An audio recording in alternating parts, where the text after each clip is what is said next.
Disgraced DNC Chair Donna Brazile fired for leaking debate questions to Hillary Clinton while she was working and drawing a paycheck from CNN. So why isn't CNN investigating this? Joining us right now is Fox News contributor and New York Post columnist Michael Goodwin. Good morning to you, Michael. Good morning, Steve. Are you surprised that she was leaking questions to her pal Hillary Clinton? Well, recall all this was going on in the primary season, and Bernie Sanders was continually complaining that the DNC had rigged the primary process against him. We found out just before the Democratic convention through WikiLeaks that, in fact, they had been rigging it. And then we find out through WikiLeaks now about Donna Brazile asking questions. Sure. We also find out about other reporters and columnists through the emails of John Podesta, basically helping the Clinton campaign, advising the Clinton campaign, sending stories to the Clinton campaign for approval before they're published.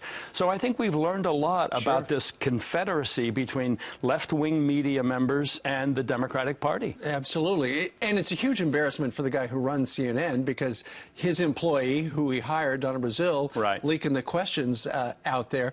And CNN is not going to have a investigation, no investigation into figuring out who exactly leaked her the question. Right. I mean, the whole idea that WikiLeaks has, in effect, done CNN's work for it, but then CNN doesn't want to do any more. I mean, when you just follow back the trail, Donna Brazile was not involved in the preparation of the debate questions. Right. So somebody who was gave them to Donna Brazile. There's no other way. Donna Brazile is not a journalist. She didn't ferret these things out, and then she sent them to the Clinton campaign. I would just say, too, Steve, it's interesting, the Clinton campaign never said no. They were happy to cheat. They were happy to cheat.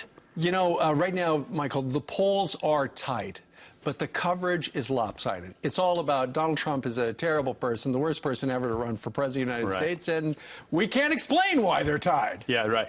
Day after day, and I single out the New York Times again, because of the headlines on the front page read like editorials. In fact, they use the same language that the editorials use. Well, that's because the boss there said it's okay to inject your opinion in reporting, which is never done. They have totally trashed all their standards. There's no pretense anymore. One study showed that on the three major broadcast nightly news, 91% of the coverage of Trump was hostile. Hostile. Not negative, but hostile. I mean, that is the atmosphere in which this campaign is being conducted, where all of the media forces primarily, or almost all of them, have ganged up on one side to try to pick a president, not because of public will, because the polls are close, but despite public will. Yeah, no kidding. All right, well, people are watching. They remember, always lopsided. Oh, yeah. All right, Michael, thank you very much. Pleasure. Thank you, Steve.